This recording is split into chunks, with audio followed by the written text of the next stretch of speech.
By B, right. ये formula अपन ने डेराइव कर लिया था ना। यस सर, कर लिया। ठीक है, तो लास्ट क्लास में अपन ने पढ़ा था कि जो है कोई भी अगर प्लेन सरफेस है और उस प्लेन सरफेस से अगर अपने को रिफ्रैक्शन करवाना है तो प्लेन सरफेस के से रिफ्रैक्शन के अंदर जो फॉर्मूला अपने को यूज करना है वो n1/u इक्वल टू n2/p। अब देखो 99.9% केसेस के अंदर ये फॉर्मूला वैलिड होगा, बट जैसा मैंने बताया था डेरिवेशन के टाइम भी ये फॉर्मूला अपन ने तब डेराइव किया है जब थीटा स्मॉल है, थीटा इज स्मॉल। अभी तो अपन ने जो है थीटा को साइन थीटा को थीटा लिखा था और देन थीटा स्मॉल है तो थीटा को साइन थीटा टेन थीटा भी लिख लिया था, क्योंकि थीटा स्मॉल होता है तो साइन थीटा और टेन थीटा दोनों इक्वल होते हैं। उसके बाद अपन ने ये फॉर्मूला डेराइव किया था। एम आई राइट? अरे बोलो। Yes sir, yes sir. अब अगर थीटा अगर स्मॉल नहीं है, थीटा अगर स्मॉल नहीं है तो उस केस में फिर अपने को क्या करना पड़ेगा, अपने को जैसे अपने डेरिवेशन किया है वैसे अपने को इमेज बनानी पड़ेगी। तो जनरली जब तक ही कुछ बोला नहीं जाए अपने को थीटा स्मॉल ही एज्यूम करना है। तो मैं इस पे रिफ्रैक्शन फ्रॉम प्लेन सरफेस से इसके अंदर कुछ एग्जांपल ट्राई करते हैं। देखो फर्स्ट एग्जांपल इज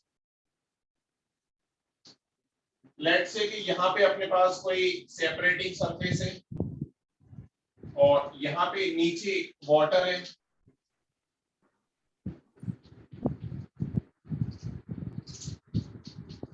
और यहाँ पे कोई फिश है। ये क्या है? फिश है। बॉटम पार्ट पे, सबसे बॉटम पार्ट पे फिश है और फिश की इस सरफेस से जो डिस्टेंस है दैट इज 36 सेंटीमीटर या 36 मीटर कर लेते हैं, 36 मीटर है। और यहाँ पे कोई एक ऑब्जर्वर है, यहाँ पे कोई एक ऑब्जर्वर है या बर्ड बना लेते, ज्यादा अच्छा है बर्ड बना लेते हैं। हवा में ऑब्जर्वर थोड़ा सा मुश्किल हो जाएगा। ये बर्ड है जो कि एयर के अंदर है, which is in the air,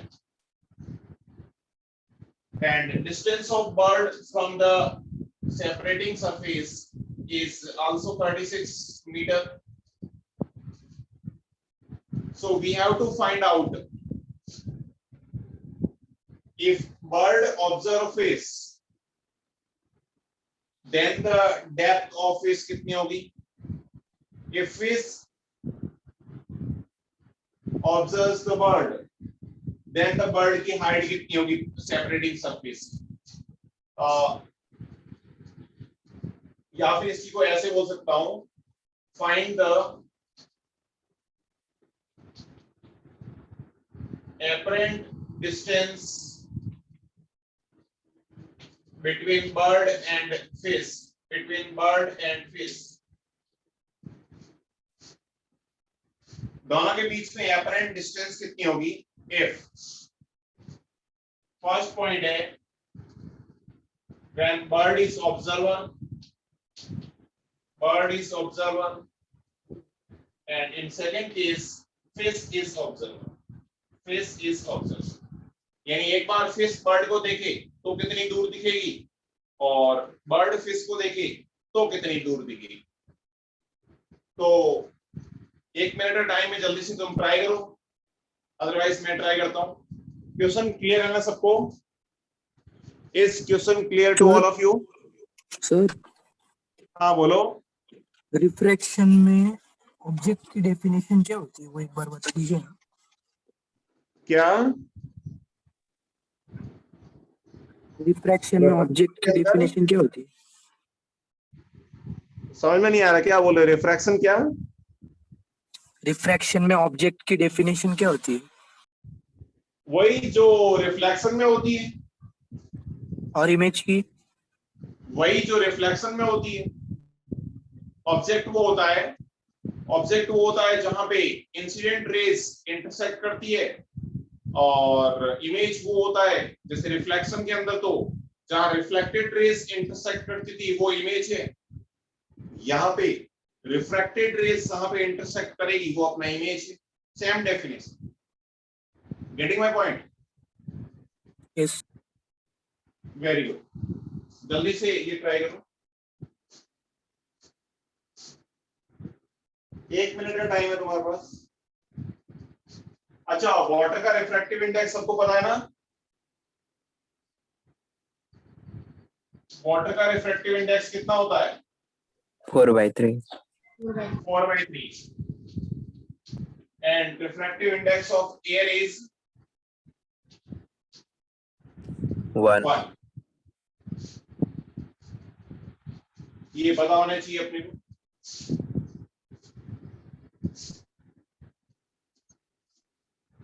तो एक एग्जांपल मैं ट्राई करूं, एक तुम ट्राई करोगे क्या? चलो फर्स्ट वाला मैं ट्राई करता हूं। ए, when bird is observer, bird is observer, अगर अपने पास बर्ड ऑब्जर्वर है, बर्ड ऑब्जर्वर है यानी फिश अपने लिए ऑब्जेक्ट है, और फिश अगर ऑब्जेक्ट है तो रेज ऐसी जाएगी, और रेज अगर ये तो सीधी सीधी निकल जाएगी, और जो रेज ऐसे जाएगी ये डेंसर से रेयर में जा रही है, तो रेयर में जो है वो n कम होता है तो थीटा ज्यादा होगा, थीटा ज्यादा होगा यानी नॉर्मल से ये ऐसे जा रही थी ये दूर की तरफ चली जाएगी, तो यहाँ पे कहीं पे इमेज बन जाएगा। अब इमेज की डिस्टेंस निकालनी है आपसे, तो मेरे को पता है इधर से इधर रेज आ रही है तो ये नेगेटिव ये पॉजिटिव। 48 हाँ देखते हैं अभी, माइनस प्लस, तो n1/u equal to n2/v। n1 कितना होगा बताओ? 4/3, एंड u कितना होगा बताओ? Minus of 36 equal to n2 is 1 and we have to find out. So by that way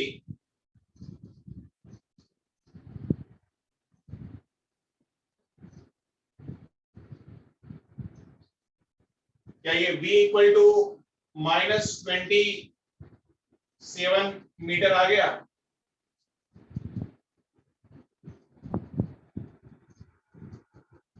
अरे v इक्वल टू -27 मीटर आ गया ना?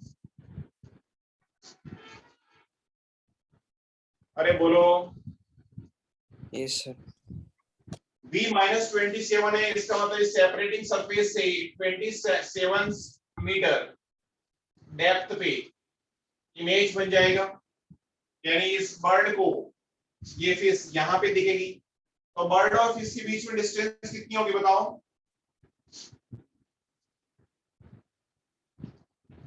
बर्ड और फिश के बीच में 63 एवरेज डिस्टेंस कितनी होगी? 63 मीटर।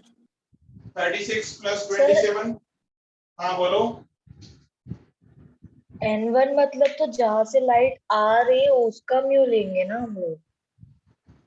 हाँ, n1 is from medium from which rays are coming, तो रेस फिर से आ रही है ना?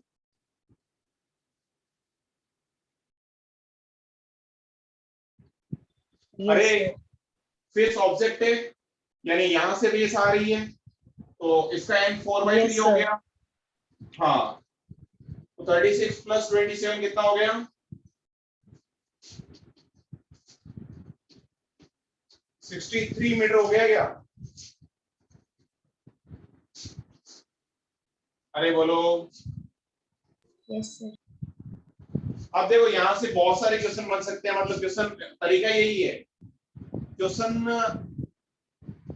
जो है तुमसे बहुत सारे टाइप के वैरायटी के बन सकते हैं। यहाँ पे जैसे देख कैसे तुमसे बोल सकता है कि अगर बर्ड फिश को देखे तो फिश कितनी ऊपर उठी हुई दिखेगी, तो इसका 27 मीटर पे अगर इमेज बन रहा है यानी 9 मीटर ये ऊपर उठी हुई दिखेगी, 9 मीटर जो है रेस्ड दिखेगी, या फिर दोनों के बीच में एपरेंट डिस्टेंस कितनी है, दैट वुड बी 63 मीटर। या फिर पूछ सकता है कि वाटर से डेप्थ कितनी दिखेगी फिश की, दैट इज 27 मीटर। तो कोई भी टाइप का क्वेश्चन पूछिए, अपने को तो बस इमेज बनानी है, फिश की इमेज बन गई तो सारे काम हो जाएंगे। कोई डाउट किसी को? अरे बोलो, कोई डाउट है क्या इसमें फर्स्ट पार्ट में? No sir. बी पार्ट है when fish is observer।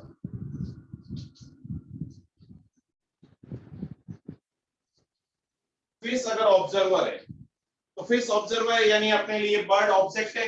Bird object, अब मैं डायग्राम नहीं बना रहा, बोर्ड से बाहर चला जाएगा, सीधे समझ सकते हो। तो बर्ड अगर ऑब्जेक्ट है तो रेज ऐसे आ रही है, यानी ये नेगेटिव, ये positive, and u would be -36 metre, n1 would be 1, n2 would be 4/3। तो इमेज बना लेते हैं। इमेज हो गया n1 upon u equal to n2 upon v। so v would be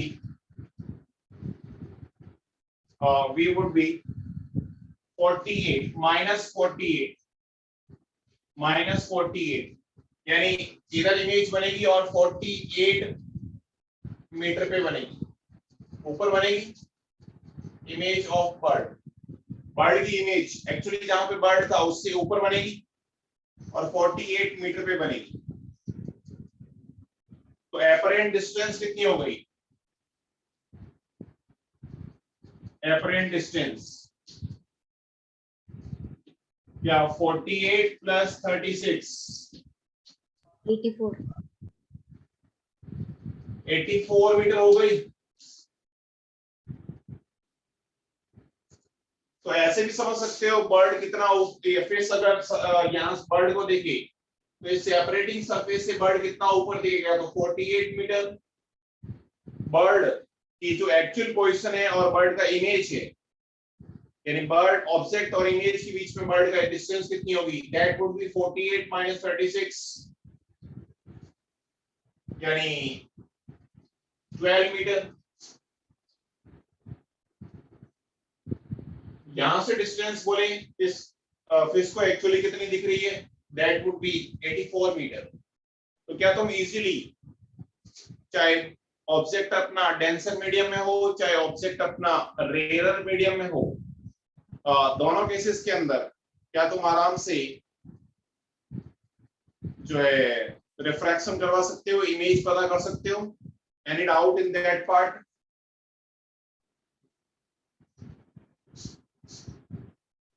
any doubt please? No sir. किसी को doubt नहीं है ना?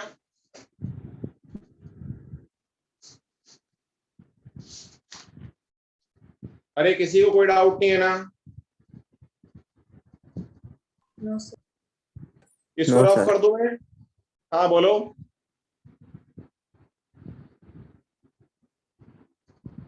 इसको रफ कर दूं? Can I rough this one? Yes, sir. Yes ठीक है, ओके। नेक्स्ट एग्जांपल करते हैं, देखो नेक्स्ट एग्जांपल करते हैं। ऑप्टिक्स में बहुत ही आसान क्वेश्चन आते हैं, बस कैलकुलेशन और नोटेशन का ध्यान रखना है, साइन और नोटेशन का ध्यान रखना है। एक और एग्जांपल करते हैं, देखो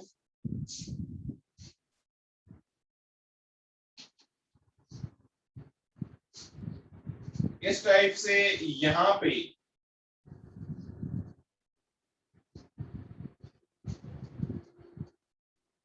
ऐसा कोई कॉन्केव मिरर है, ऐसा कोई कॉन्केव मिरर है which has focal length equal to 20 centimeter, 20 centimeter, and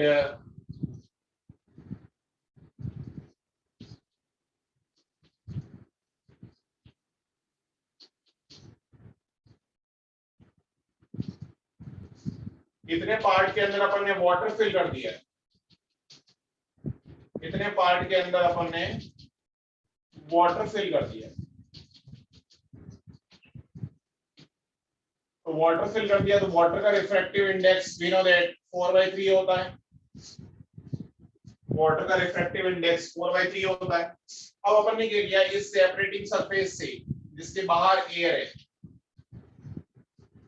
यहां से अगर मैं कोई rays parallel to that surface, sorry perpendicular to that surface incident करवाऊं, ये इंसिडेंट रेस है, इंसिडेंट रेस, इंसिडेंट रेस, और इस एयर के अंदर ही ऑब्जर्वर है कोई, ऑब्जर्वर भी जो है वो यहीं से देख रहा है, ऑब्जर्वर भी अपना यहीं पे है,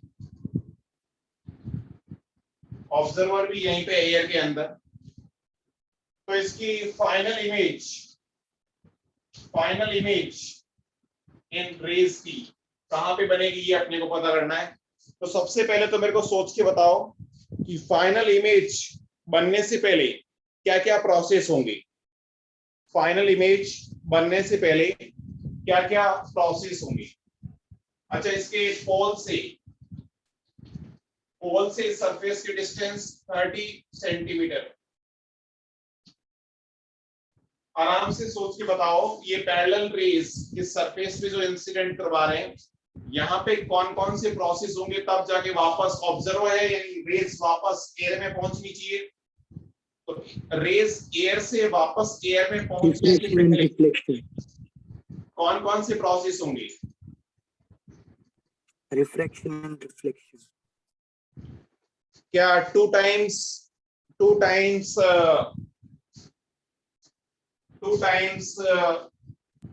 रिफ्रैक्शन होगा और 1 टाइम रिफ्लेक्शन होगा? Yes sir. सबसे पहले इस सरफेस मीडियम चेंज हो रहा है, यहां से रिफ्लेक्शन होगा, यहां से रिफ्लेक्शन होगा, देन मिरर है तो मिरर से रिफ्लेक्शन होगा, देन वापस जब एयर में जाएगी तो वापस इस मीडियम से रिफ्रैक्ट होगी।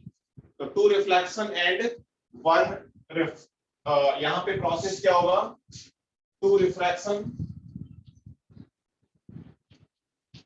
And 1 reflection.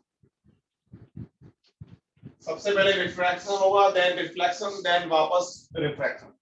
तो फाइनल इमेज की पोजीशन पता करनी, we have to find out the position of final image. सब लोग ट्राई करो, 1 मिनट का टाइम है तुम्हारे पास, सबसे हो जाना चाहिए।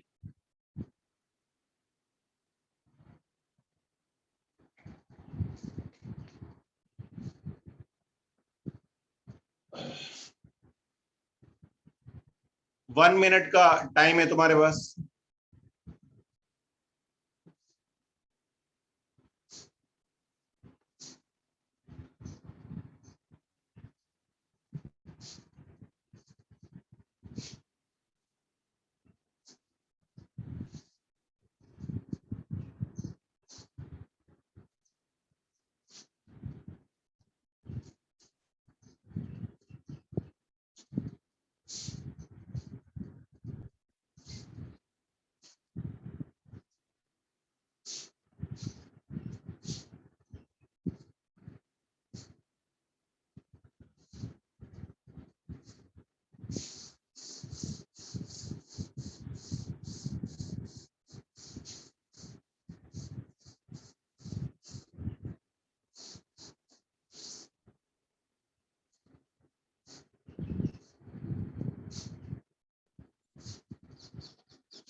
अरे हो गया सॉल्व, इधर ध्यान दो।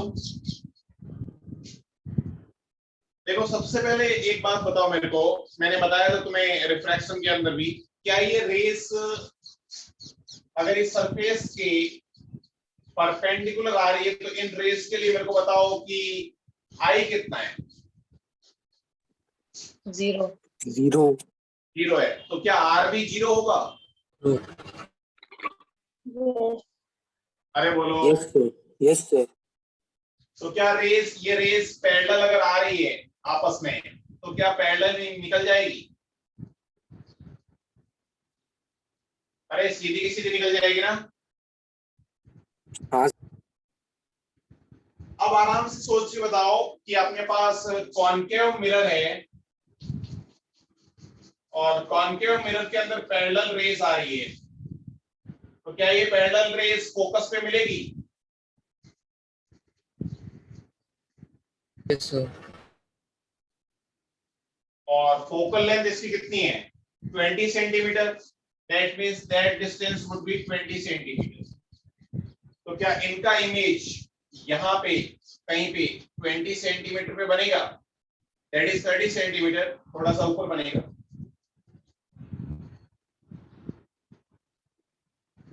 तो ये इसका इमेज बन गया I1 and that distance is 20 centimetre focus पे, क्योंकि पैरेलल रेस हमेशा फोकस पे मिलती है, पैरेलल रेस हमेशा फोकस पे मिलती है। तो अब ये रेस यहां पहुंच गई, यहां पहुंच गई, तो अब वापस से सेकेंड टाइम तभी ऐसे आगे जाएगी तो रिफ्रैक्ट होगी, रिफ्रैक्ट होने के बाद एयर में जाएगी। तो अब अपने लिए क्या सेकेंड सेकेंड रिफ्लेक्शन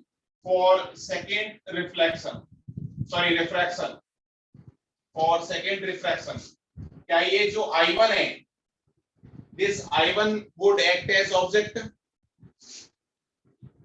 क्या I1 अपने ऑब्जेक्ट के टाइप से काम करेगा? अरे बोलो। तो रेस इधर से इधर जा रही है, ये नेगेटिव ये पॉजिटिव, ये नेगेटिव ये पॉजिटिव, तो यू कितना होगा? आराम से सोच के बताओ, यू कितना होगा? 10। क्या -10 होगा?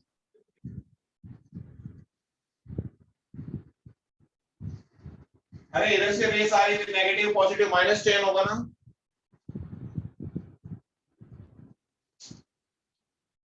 अरे बोलो। Yes sir. -10 centimetre. N1 is what? For that refraction, N1 is 4/3 and N2 is 1. तो इमेज की पोजीशन निकाल लेते हैं, इमेज की पोजीशन निकाल लेते हैं। तो N1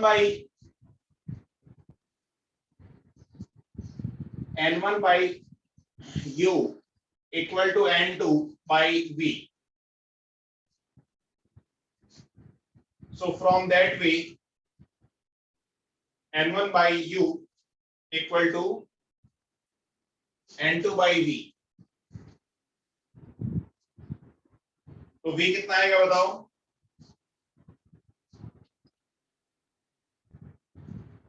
क्या V -15/2 आ गया? अरे बोलो। Yes sir. Yes, sir. -15/2 मतलब ये जो वाटर को और एयर को सेपरेटिंग सरफेस है, इससे 15/2 डिस्टेंस नीचे इमेज दिख जाएगा। यही अपना फाइनल इमेज होगा, यही अपना फाइनल इमेज होगा। तो फाइनल इमेज की पोजीशन सेपरेटिंग सरफेस से 15/2 यानी 7.5 सेंटीमीटर नीचे होगी, या फिर अगर अपने से कॉनकेव मिरर से अगर लेंथ पूछी है फाइनल इमेज की, तो कॉनकेव मिरर से लेंथ कितनी होगी फाइनल इमेज की?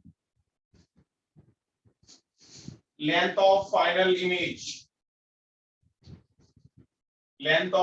इमेज फ्रॉम कॉनकेव मिरर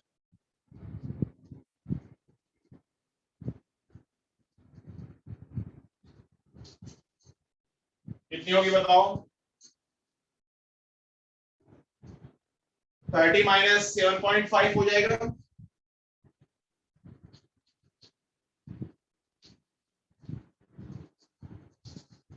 अरे बोलो, समझे या नहीं समझे? Yes, sir. That would be 22.5 centimetre, 22.5 centimetre. So any doubt in this question? Any doubt, please?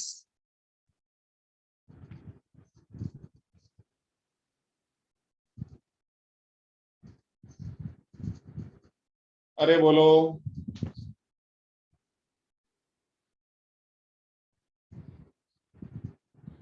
Any doubt?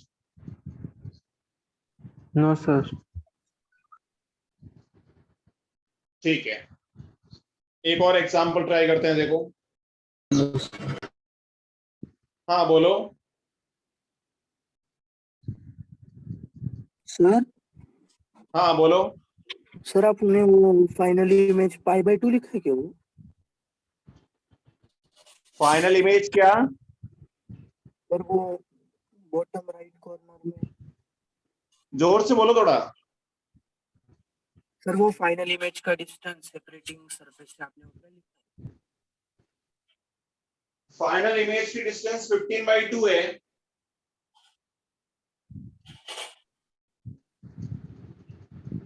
क्या डाउट क्या है? सर ने वो पाई बाय 2 दिख रहा था इसलिए पूछा मैंने. नहीं, π/2 नहीं है, ये 15/2 है.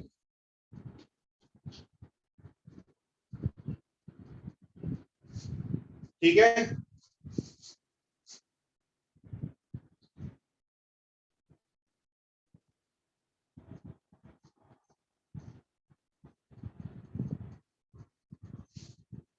अरे कोई दिक्कत है क्या? तो सर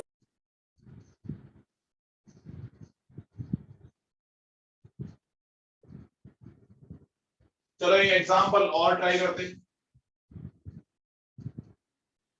एक एग्जांपल और ट्राई करते हैं.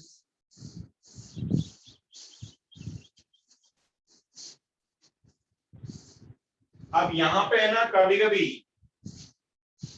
तुमसे डिस्टेंस बोलने की बजाय डिस्टेंस बोलने की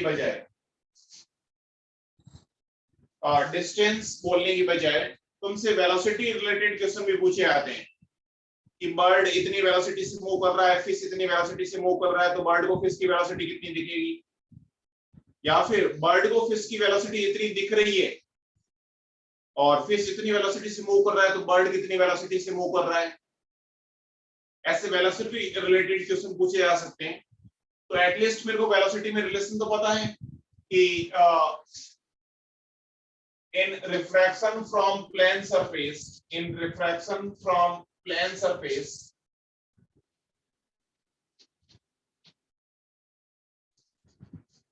क्या मेरे को पता है कि n1/u इक्वल टू n2/v होता है? अरे बोलो. Yes, sir. या फिर इसको मैं ऐसे भी तो लिख सकता हूं कि u/n1 इक्वल टू v/n2. एक ही तो बात है.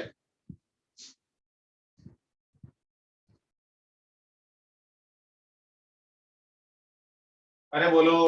Yes, sir. Yes, sir. इस इक्वेशन को मैंने डिफरेंशिएट कर लिया. डिफरेंशिएट यानी ये हो गया du/dt अपॉन n1 तो कांस्टेंट है, बाहर आ गया, equal to 1/n2 into dv/dt. अच्छा मेरे को बताओ, u और v तो थी ऑब्जेक्ट और इमेज की डिस्टेंस, और du/dt और dv/dt क्या होगा? क्या ऑब्जेक्ट और इमेज का वेलोसिटी हो जाएगी? Yes, sir. Yes, तो sir. ये वापस से जो रिलेशन अपने पास डिस्टेंस के अंदर था वही रिलेशन वेलोसिटी के अंदर आ जाएगा. यानी that is the velocity of object upon n1 equal to velocity of image upon n2. या फिर वापस से इसको मैं इसके टाइप से लिख सकता हूं. क्या लिख सकता हूं? n1 upon velocity of object equal to n2 upon velocity of image. यानी वेलोसिटी के अंदर रिलेशन पूछे चाहे उसी डिस्टेंस के अंदर रिलेशन पूछे, सेम आएगा क्या? Yes, sir. तो वेलोसिटी रिलेटेड क्वेश्चन भी ट्राई कर सकते हो. ये नोट कर लो, फिर अपन क्वेश्चन ट्राई करते हैं, उससे और ज्यादा अच्छे से क्लियर हो जाएगा किस टाइप के क्वेश्चन पूछता है. जल्दी से नोट कर लो.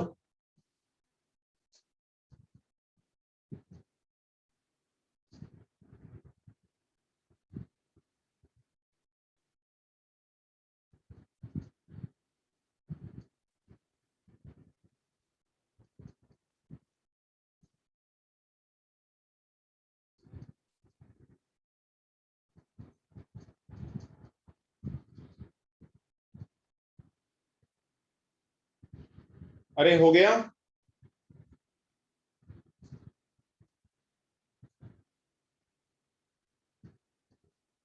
अरे बोलो। Yes sir. ठीक है,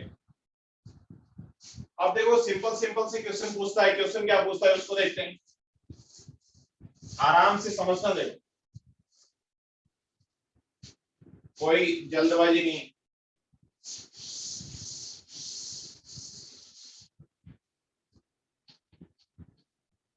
ये अपने पास सेपरेटिंग सरफेस है, यहाँ पे वाटर है, इस वाटर के अंदर एक फिश है, एक फिश है जो कि 3 मीटर पर सेकेंड से 3 मीटर पर सेकेंड से अपवर्ड डायरेक्शन के अंदर मूव कर रही है। यानी velocity of fish equal to 3 metre per second upward, 3 metre per second से अपवर्ड डायरेक्शन में मूव कर रही है। ये वाटर है, यानी n इसका 4/3 है।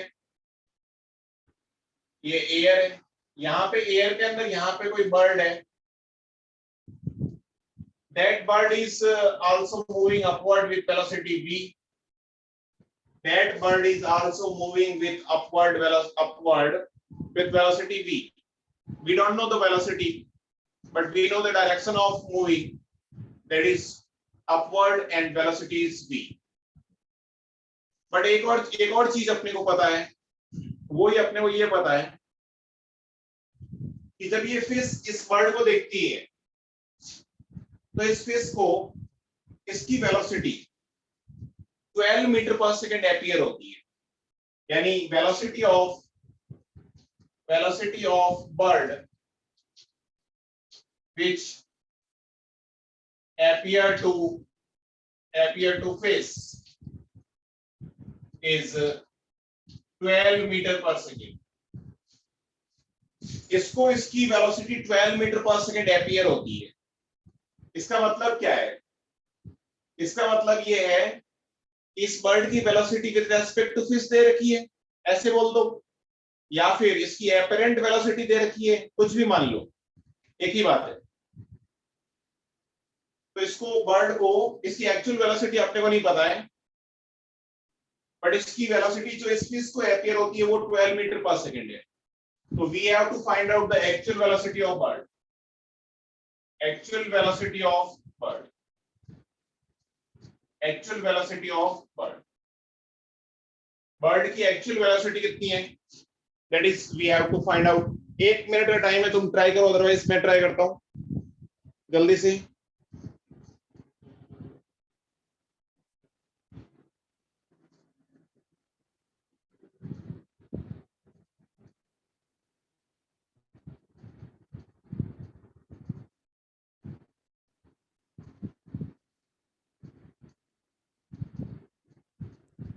Fifteen metre per second.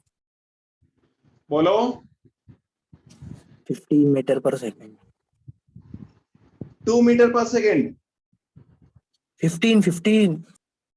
15, okay.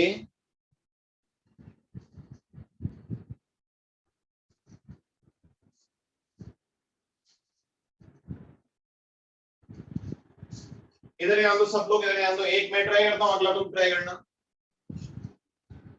सबसे पहले तो ये एपरेंट कितनी है अपने को नहीं पता, अपने को ये नहीं पता, लेकिन तुम्हें क्या बर्ड की वेलोसिटी और इमेज की सॉरी बर्ड की वेलोसिटी और फिश की वेलोसिटी, इसके अंदर रिलेशन पता है। मतलब मैं फिश की वेलोसिटी की बात नहीं कर रहा एक्चुअली। इसको अच्छा एक बात बताओ मेरे को, ये बर्ड जो v वेलोसिटी से खुद की ओरिजिनल वेलोसिटी अपने को नहीं पता किसी वेलोसिटी से मूव कर रहा है, तो फिश को एक्चुअली कौन सी वेलोसिटी एपियर होगी? फिश को एक्चुअली कौन सी वेलोसिटी एपियर होगी?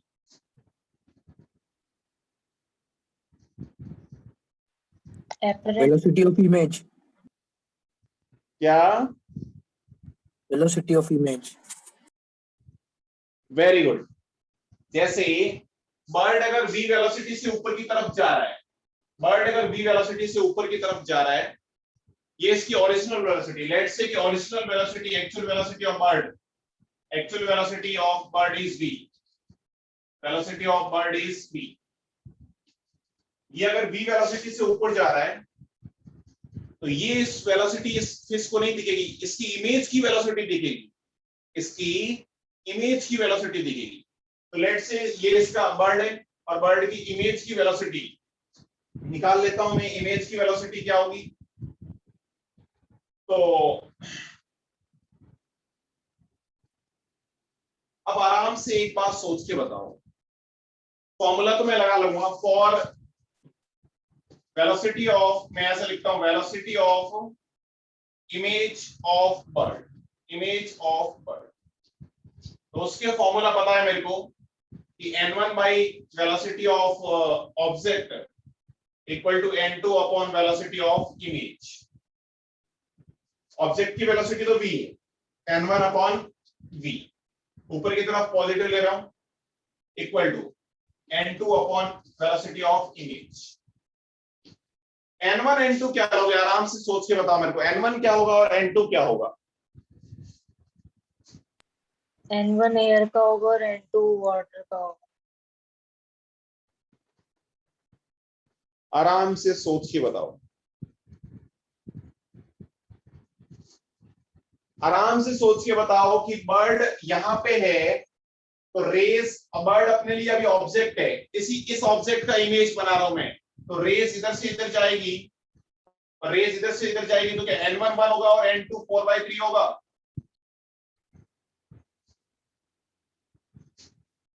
अरे बोलो। Yes sir. So n1 is 1 and n2 is 4/3. So by that way, image of velocity of image of bird, velocity of image of bird, that would be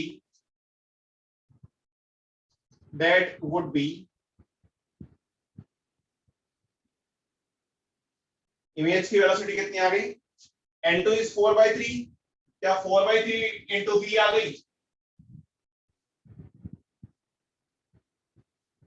अरे बोलो।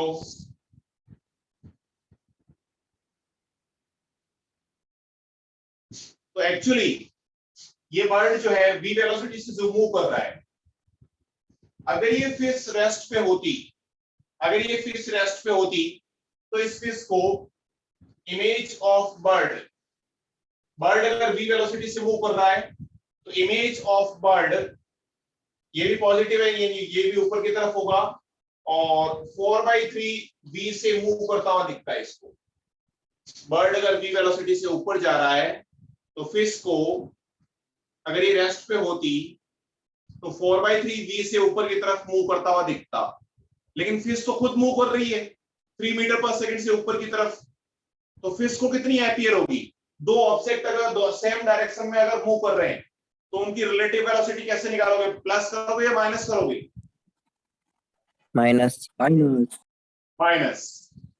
Obviously बात है, मैं 80 से चल रहा हूं, पास वाला 100 से चल रहा है, तो मेरे को वो आगे, मेरे से आगे वो कितने मीटर पर सेकंड से निकलेगा, 20 मीटर पर second.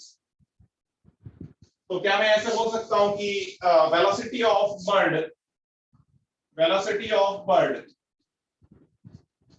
which will appear to fish,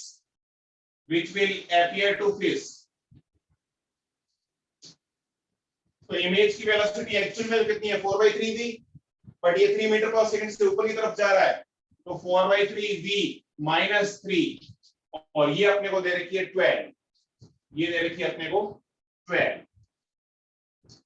so by that mean v would be, v कितना है बताओ, 12 plus 3 15, 4/3 v equal to 15, v equal to 45/4। Actually ये 45/4 मीटर पर सेकंड से ऊपर जा रहा है, एक्चुअली ये 45/4 मीटर पर सेकंड से ऊपर जा रहा है, उसकी वजह से इसको 15 मीटर पर सेकंड से ये इसका इमेज ऊपर जा रहा है, 15 मीटर पर सेकंड से इमेज ऊपर जा रहा है, और 15 से ये अगर इमेज ऊपर जा रहा है तो 3 से ये ऊपर जा रहा है, तो एक्चुअली इमेज 12 से ऊपर जाता हुआ इसको दिख रहा है। Getting my point?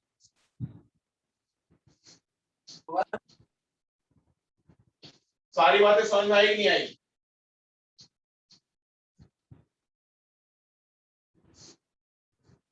अरे बोलो।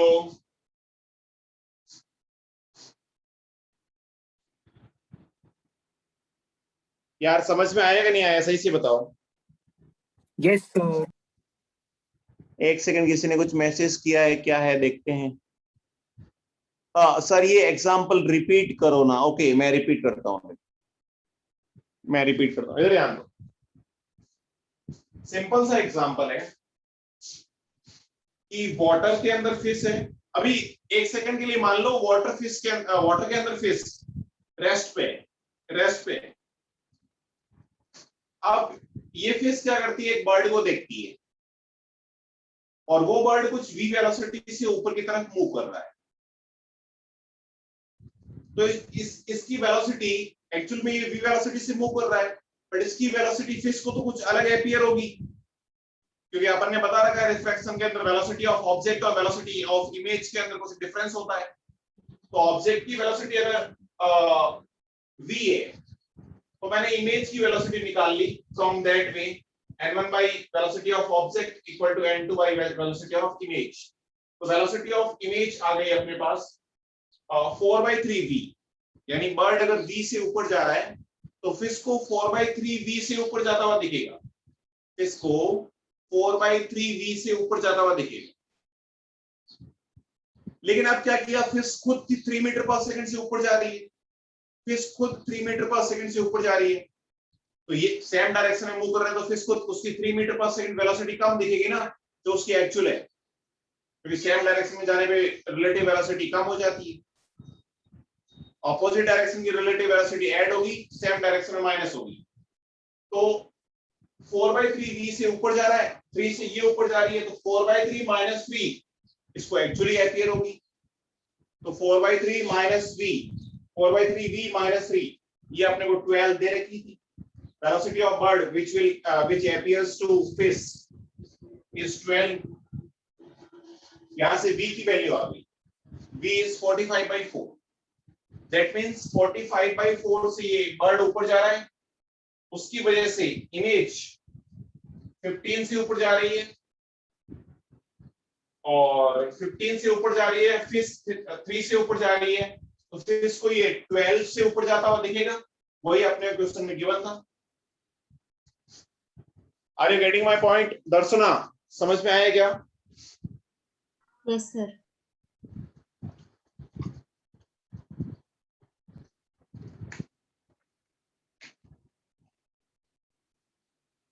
तो क्या ये क्वेश्चन ऐसा और सॉल्व करें, सब लोग ट्राई कर लोगे?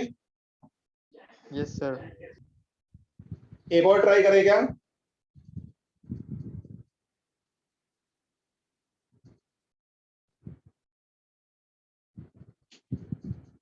चलो एक और क्वेश्चन ट्राई करते हैं, इसको लॉक कर दो ना।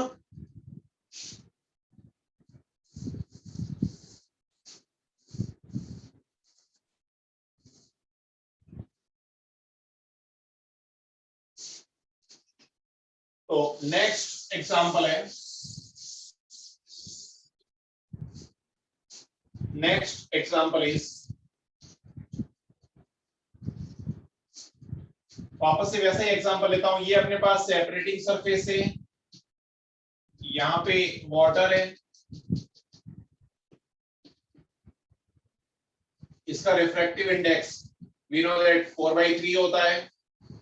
Refractive index of water is 4/3 and यहाँ पे कोई फिश है जो कि 5 मीटर पर सेकेंड से ऊपर जा रही है, 5 मीटर पर सेकेंड से ऊपर जा रही है।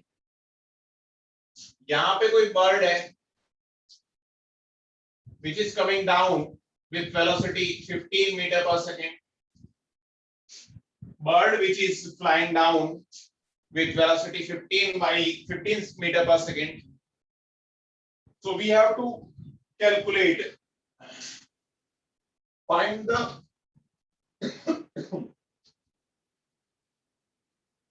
velocity of fish, velocity of fish, velocity of fish, या velocity of bird ही कर लेता हूँ, velocity of bird, velocity of bird that would appear to fish. यानी इस बर्ड की वेलोसिटी फिश को कितनी दिखेगी, बर्ड की वेलोसिटी फिश को कितनी दिखेगी. सब लोग ट्राई करो. That medium is air and that is water. So we have to find out the velocity of fish, velocity of bird that would appear to fish. तो फिश को ये बर्ड कितनी वेलोसिटी से नीचे आता हुआ दिखेगा, ये अपने को कैलकुलेट करना है. आई थिंक सब लोग ट्राई कर सकते हो. Everybody can try that.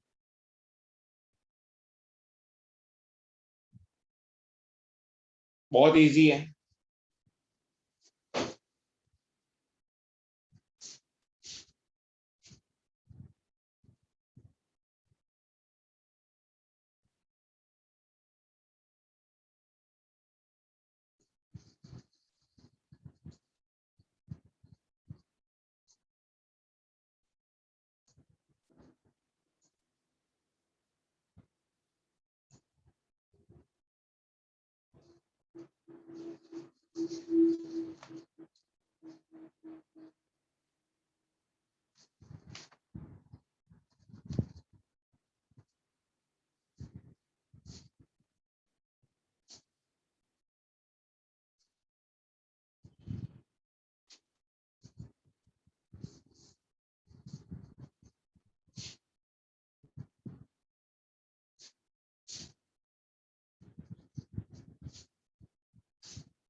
Velocity of bird that would appear to fish.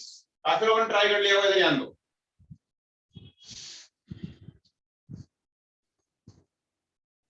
सबसे पहले तो मैं क्या करता हूं, मेरे को किसकी वेलोसिटी चाहिए और कौन देख रहा है.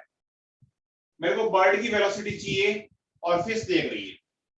तो पहले तो मैं बर्ड की वेलोसिटी ये है, तो बर्ड के इमेज की वेलोसिटी निकाल लेता हूं. बर्ड के इमेज की वेलोसिटी निकाल लेता हूं. Velocity of image of bird, image of bird. तो बर्ड का इमेज की बात करनी है तो रेस यहां से यहां आएगी. This is negative, this is positive, and n1 would be n1 कितना होगा 1, n2 is 4/3. अब किसी भी एक डायरेक्शन को वेलोसिटी में, तो किसी एक को पॉजिटिव ले लो, एक को नेगेटिव ले लो. डाउनवर्ड को पॉजिटिव ले लो तो अपवर्ड नेगेटिव हो जाएगा. तो मैं डाउनवर्ड को पॉजिटिव ले लेता हूं, कोई फर्क नहीं पड़ता. ये तो बस मैंने बताया n1 n2 लेने के लिए. n1 n2 क्या लेना है, क्योंकि डिस्टेंस तो अभी मेजर करनी नहीं है अपने को. n1 is 1 and n2 is 4/3. तो n1 by velocity of object equal to n2 upon velocity of image for bird.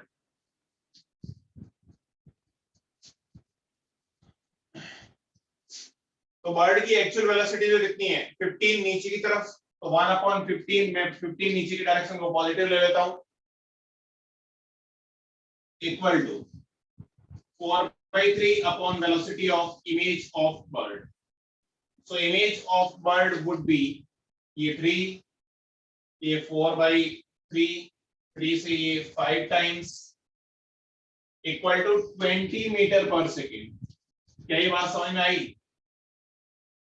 यानी ये बर्ड जो 15 से नीचे आ रहा है, इस फेस को इमेज जो होगा बर्ड का, अगर बर्ड 15 से नीचे आएगा तो बर्ड का इमेज 20 मीटर पर सेकंड से नीचे आएगा, 20 मीटर पर सेकंड से नीचे आएगा, 20 मीटर पर सेकंड से नीचे आएगा। Are you getting my point? अरे बोलो। Yes sir. अब मेरे को बताओ कि बर्ड का इमेज 20 मीटर पर सेकंड से नीचे आ रहा है, फिश जो है वो 5 मीटर पर सेकंड से ऊपर जा रही है, तो फिश के रेस्पेक्ट में बर्ड की वेलोसिटी कितनी होगी? 25। 25। Very good. ऑपोजिट डायरेक्शन में ना, तो ऐड हो जाएंगे। तो मैं ऐसा बोल सकता हूं कि velocity of bird that would appear to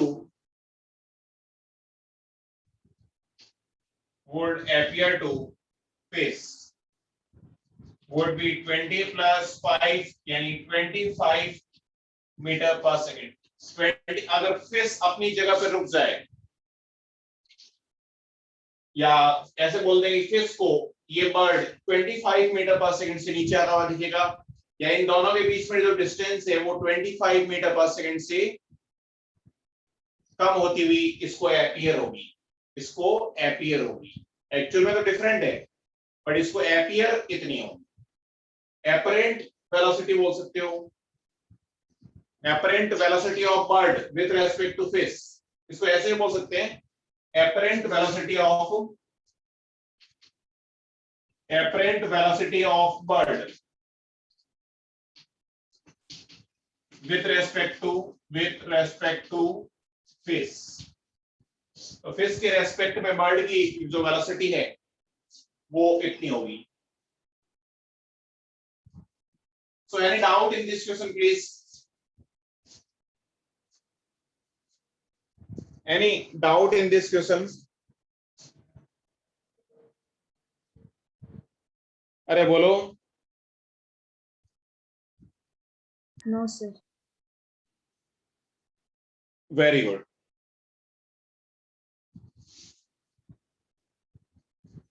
इसको रफ कर दो ना,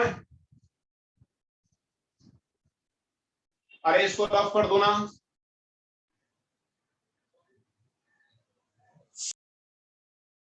ठीक है।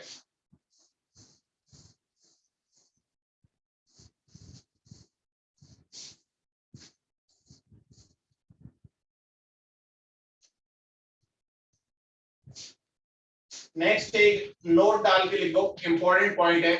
वैसे तो ये पढ़ चुके, अलग से कोई रिजल्ट नहीं है, पर इस टाइप के क्वेश्चन बहुत ज्यादा पूछे जाते हैं अपने से, इसलिए इसको एक रिजल्ट ही बना लेते हैं और डायरेक्टली फॉर्मूला याद कर लेंगे।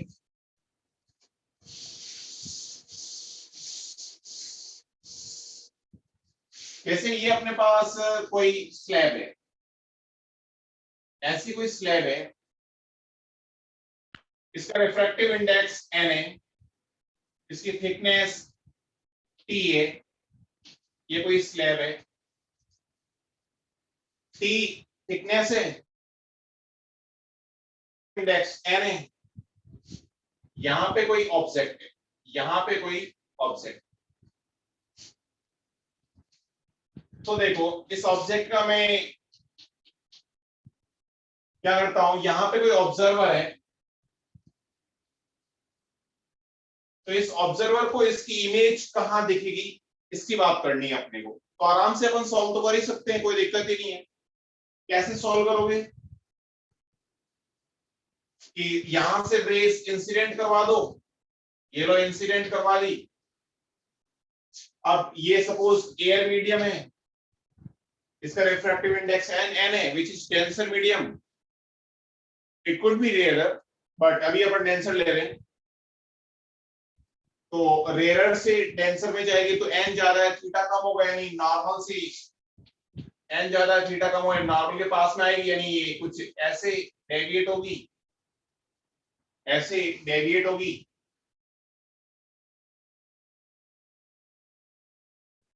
फिर वापस सेकंड केस के अंदर, सेकंड ड्यूरिंग सेकंड रिफ्रैक्शन, अब यहां पे वापस से n जो है कम है यानी डेंसर से रेयर में जा रही है, n कम है तो थीटा ज्यादा होगा यानी ये जो नॉर्मल है इससे दूर की तरफ जाएगी, यानी ये कुछ ऐसे चली जाएगी। तो फाइनली इसका इमेज कुछ यहां पे बन जाएगा। ऐसे कैसे इस रे का भी बना सकते हो, जैसे ये कुछ ऐसे गई देन ऐसे चली गई और ये ऐसे। तो एक्चुअली इसका इस ऑब्जेक्ट को इस ऑब्जर्वर को ये ऑब्जेक्ट यहां पे दिखेगा, इस ऑब्जर्वर को ये ऑब्जेक्ट यहां पे दिखेगा। तो सारी डिस्टेंस अगर अपने को दे रखी है तो इजीली अपन रिफ्रैक्शन फ्रॉम प्लेन सरफेस का एग्जांपल है।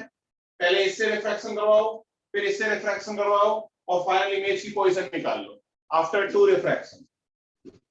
इजीली निकाल सकते हो इमेज कहां बनेगा, कोई बड़ी बात नहीं।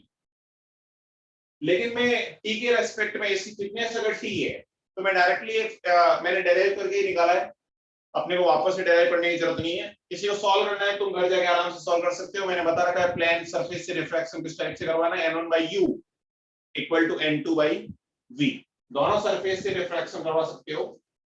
तो ये जो इमेज है वो यहां बनेगी। इसका मतलब यहां पे अगर कोई ऑब्जर्वर है, बीच में अगर कोई मैं स्लैब रख दूं, टी थिकनेस की कोई स्लैब है, ये टी थिकनेस की स्लैब है, यहां से डायरेक्टली बहुत बार क्वेश्चन पूछे जाते हैं। तो टी थिकनेस की स्लैब अगर रख दें तो अपना ऑब्जेक्ट थोड़ा सा शिफ्टेड लगेगा इस ऑब्जर्वर को। इस ऑब्जर्वर को ऑब्जेक्ट थोड़ा सा शिफ्ट हो गया, यहां पे था ना, यहां पे दिख रहा है इसको, इसको अपन क्या बोलते हैं, shifting of object, shifting of object. यानी रिफ्रैक्शन की वजह से, refraction from that slab, due to refraction from that slab, due to refraction from that slab, इस स्लैब से रिफ्रैक्शन की वजह से ऑब्जेक्ट थोड़ा सा आगे दिखने लग गया, यानी थोड़ी सी शिफ्टिंग हो गई। अब इस टी के रेस्पेक्ट में मैं शिफ्टिंग का तुम्हें डायरेक्टली फॉर्मूला बताता हूं। ये फॉर्मूला ध्यान रखना है, बहुत बार डायरेक्टली सुनाता है, ध्यान रखना है, इसमें कोई डेरिवेशन की वाली बात नहीं है, ये कोई स्टैंडर्ड फॉर्मूला भी नहीं है। अपन क्वेश्चन सॉल्व करने के लिए मैं बोल रहा हूं, तुम्हें याद रखना चाहिए, बहुत जगह काम आएगा। तो इसकी शिफ्टिंग जो होती है आराम से सॉल्व कर सकते हो, घर जाके डेराइव कर सकते हो, बस 2 बार रिफ्रैक्शन करवाना है। शिफ्टिंग होगी t into 1 minus 1 upon n relative, कितनी शिफ्टिंग होगी, t into 1 minus 1 upon n relative. n relative का मतलब क्या है, n रिलेटिव जैसे अभी तो ऑब्जर्वर जो था, ऑब्जर्वर अभी तो एयर के अंदर था, ऑब्जर्वर का मीडियम अगर डिफरेंट हुआ तो फिर n रिलेटिव लेना पड़ेगा अपने को। n रिलेटिव यानी n स्लैब, स्लैब का medium refractive index upon n observer, n observer. जैसे ऑब्जर्वर वाटर से देख रहा है तो उसको शिफ्टिंग अलग दिखेगी, n slab upon n observer. अब शिफ्टिंग अपन हमेशा इसी फॉर्मूले से निकालेंगे। शिफ्टिंग नेगेटिव आ गई, शिफ्टिंग नेगेटिव आ गई, इसका मतलब एक्चुअली ऑब्जेक्ट इधर शिफ्ट होने के बजाय इधर शिफ्ट हो जाएगा। और अपन आराम से सोच सकते हैं कि इधर शिफ्ट होने के बजाय इधर शिफ्ट कब होगा, इधर शिफ्ट तब होगा जब ये जो स्लैब रखी है उसका रिफ्रैक्टिव इंडेक्स बाहर वाले से कम है, यानी ये स्लैब रेयर मीडियम की है, बाहर वाला मीडियम डेंसर, उस केस में ऐसा हो जाएगा। तो मैं इसको बोल सकता हूं ये अगर पॉजिटिव आ रहा है, ऐसे बोलो, देखो पॉजिटिव आ रहा है तो शिफ्टिंग, शिफ्टिंग किस डायरेक्शन में होगी, in the direction of incident ray. जैसे इंसिडेंट रे इधर थी तो शिफ्टिंग इधर होगी ना, in the direction of incident. Shifting अगर नेगेटिव आती है that means in the direction of, in the opposite direction of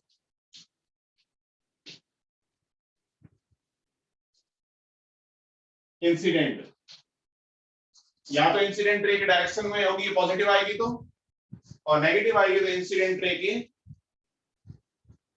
opposite direction में होगी. So any doubt in that particular formula, T into 1 minus 1 upon n relative, ये directly ध्यान होना चाहिए अपने को. T is thickness of slab, n relative is n slab upon n observer, which is refractive index ratio. So any doubt in that particular part? यहाँ से question कैसे आते हैं वो अभी अपन कर लें. इसमें कोई डाउट हो तो बताओ प्लीज. Any doubt please?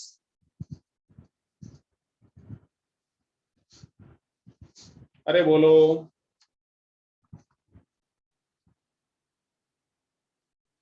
कोई डाउट है क्या? No, sir. No, sir. कोई डाउट नहीं है, राइट?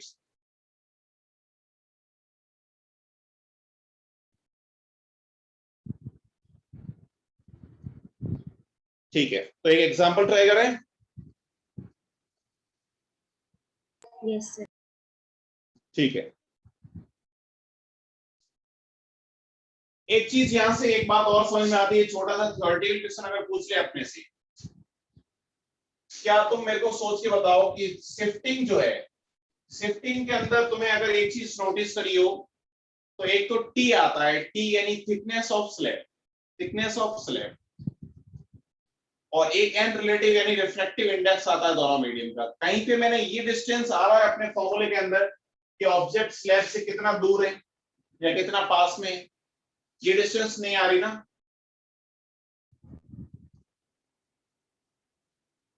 अरे बोलो. अरे मैं क्या बोल रहा हूँ समझ में आ रहा है?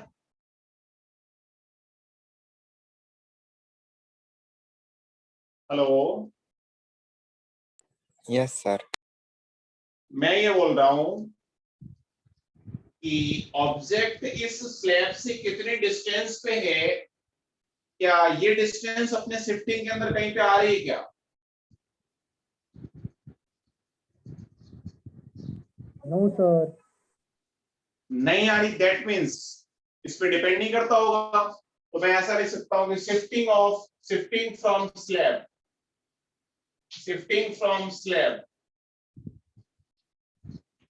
does not depend on position of slab. मतलब मैं स्लैब को अगर एकदम इससे ऑब्जेक्ट से सटा के रखूं, एकदम पास में रखूं, तब भी इतनी शिफ्टिंग होगी. बहुत दूर रखूं तब भी शिफ्टिंग इतनी होगी. कहीं पे रखूं कोई फर्क नहीं पड़ेगा. इसका मतलब ऑब्जेक्ट को मैं बार बार अगर इस स्लैब को बार बार इधर उधर करूं तब भी शिफ्टिंग इतनी होगी. मतलब स्लैब को मैं v वेलोसिटी से इधर की तरफ मूव करवा दूं तब भी शिफ्टिंग इतनी होगी. v वेलोसिटी से इधर की तरफ मूव करवा दूं तब भी शिफ्टिंग इतनी होगी. Getting my point?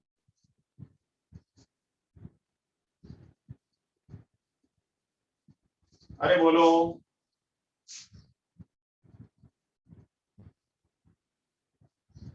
अरे समझ में आ रही क्या? हाँ सर. ठीक है, तो मैं इसको रफ करता हूं.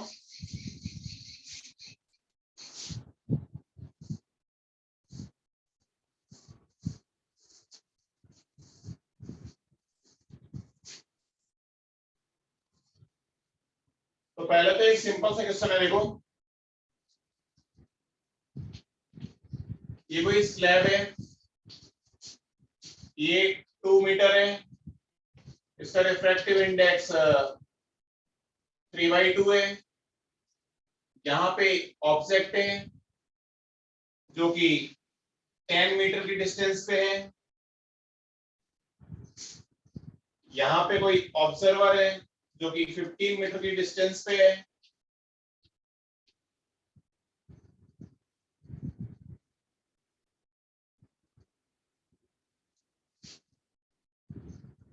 So we have to calculate, that is slab है ये कोई, we have to calculate apparent distance between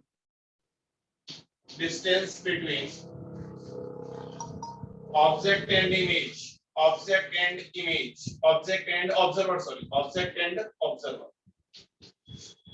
apparent distance कितनी होगी इस ऑब्जेक्ट और ऑब्जर्वर के बीच में? इफ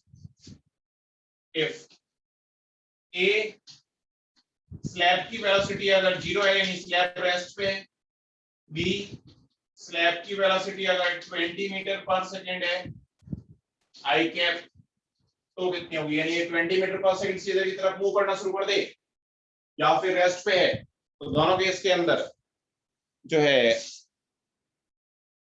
दोनों केस के अंदर we have to find out the apparent distance of object from the object and observer. Observer को इसकी इमेज कहां दिखेगी? जल्दी से बताओ।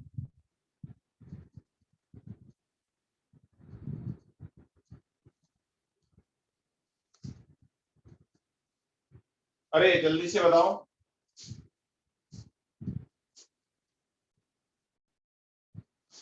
तो अभी तो नॉर्मल केस है, नॉर्मल केस का मतलब बाहर मीडियम जो है वो रेयर है, ये डेंसर है, तो शिफ्टिंग निकालोगे तो शिफ्टिंग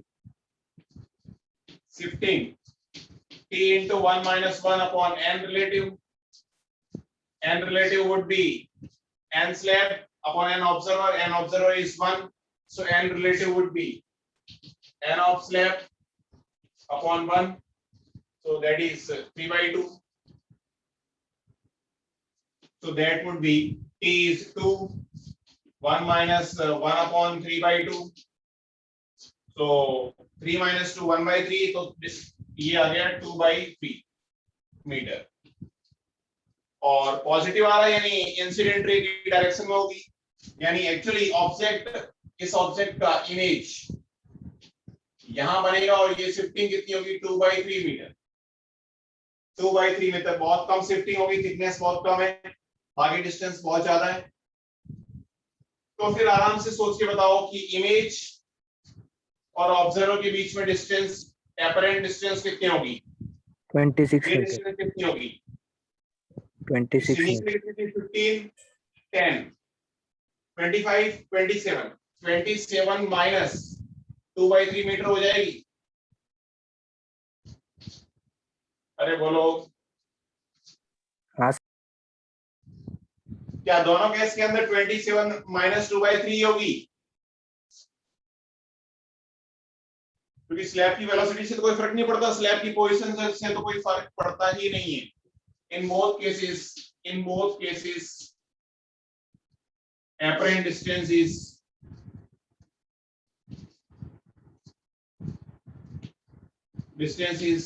27 minus 2/3 मीटर।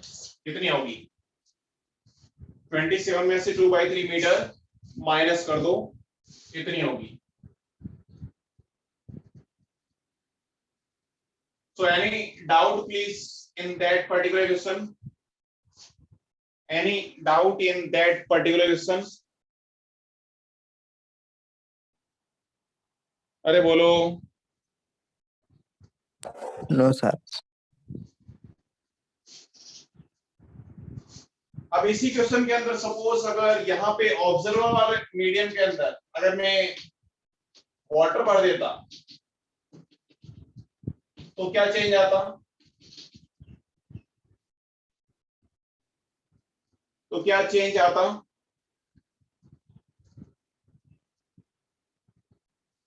तो जल्दी से इसको वापस से ट्राई करो। देखो इसको मैं रफ कर रहा हूं। नेक्स्ट एग्जांपल है अपना कि ये स्लैब है, ये ऑब्जेक्ट है,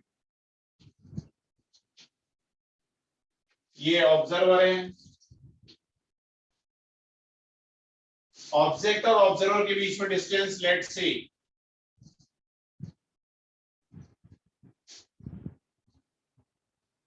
10 मीटर है।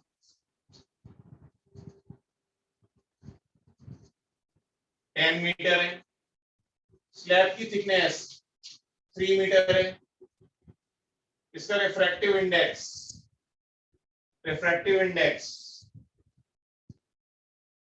3/2 है। यहां पे वाटर फिल कर दिया,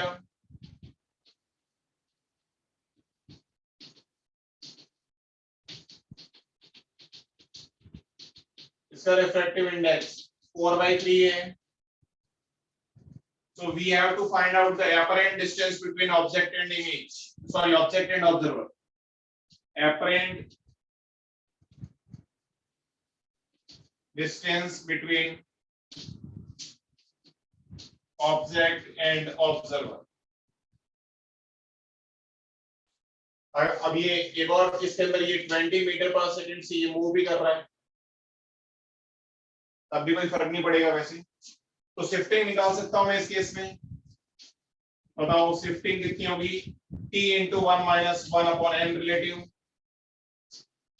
So t is 3 meter, 1 minus 1 upon n relative. N relative is n slab. N slab is 3/2 upon n observer. N observer is 4/3. N observer is 4/3. तो ये कितना आ गया देखो, ये आ गया 8/9. 1 minus 8/9. तो 9 minus 8 1/9. 3/9 यानी 1/3 आ गया.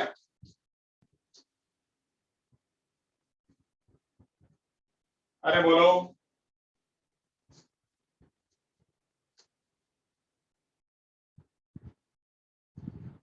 वन बाई 3 मीटर शिफ्टिंग आ गई. अरे समझ में आ रहा है कि नहीं आ रहा है यार? हाँ सर। आ रहे हैं सर। तो 1/3 मीटर शिफ्टिंग हो गई. 1/3 मीटर शिफ्टिंग हो गई तो एक्चुअली इमेज इसका यहाँ बन गया. तो अब डिस्टेंस कितनी बची ऑब्जर्वर और इमेज के बीच में, ऑब्जर्वर या ऑब्जेक्ट के बीच में? एपरेंट डिस्टेंस कितनी आई? 10 minus 1/3 मीटर. तो एपरेंट डिस्टेंस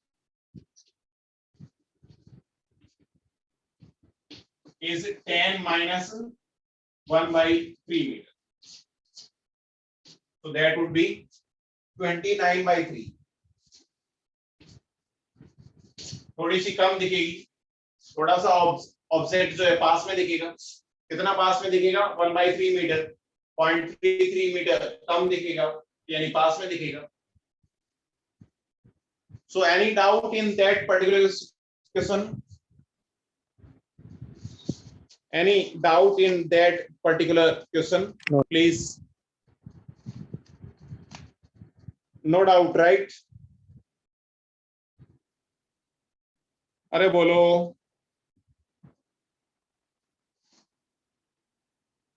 कोई डाउट नहीं है किसी को? No, sir. ठीक है, तो बाकी अपन नेक्स्ट क्लास में देखते हैं. तो आज की क्लास के अंदर कोई डाउट? सर कुछ पूछना था मुझे. हाँ बोलो. सर वो मॉड्यूल में ना सेक्शन बी में वो वेलोसिटी वाले सम्स भी है. वो इमेज की वेलोसिटी ढूंढनी है स्फेरिकल मिरर से रिफ्लेक्शन बता के, तो कैसे करने हैं वो सम्स? स्फेरिकल मिरर से रिफ्लेक्शन. रिफ्लेक्शन के अंदर बोल रहे हो, रिफ्रैक्शन के अंदर?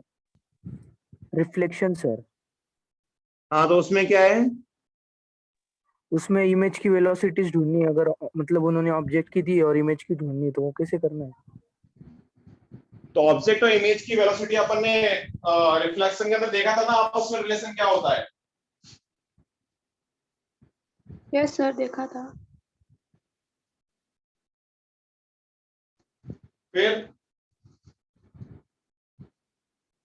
रिफ्लेक्शन के अंदर ऑब्जेक्ट और इमेज की वेलोसिटी देखा था ना यार. मैग्निफिकेशन से कर लो ना, मैग्निफिकेशन से सबसे बेस्ट रहता है.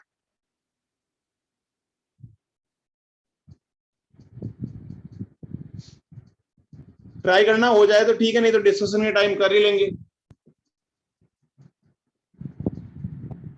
Yes. या फिर नेक्स्ट क्लास में अपन रिफ्लेक्शन तक का डिस्कशन कर लेंगे क्लास में. पहले Yes. एक्सरसाइज 1 के ऑब्जेक्टिव और subjective till reflection we will try to discuss in next class. Okay Yes, sir. Yes, sir. ठीक है.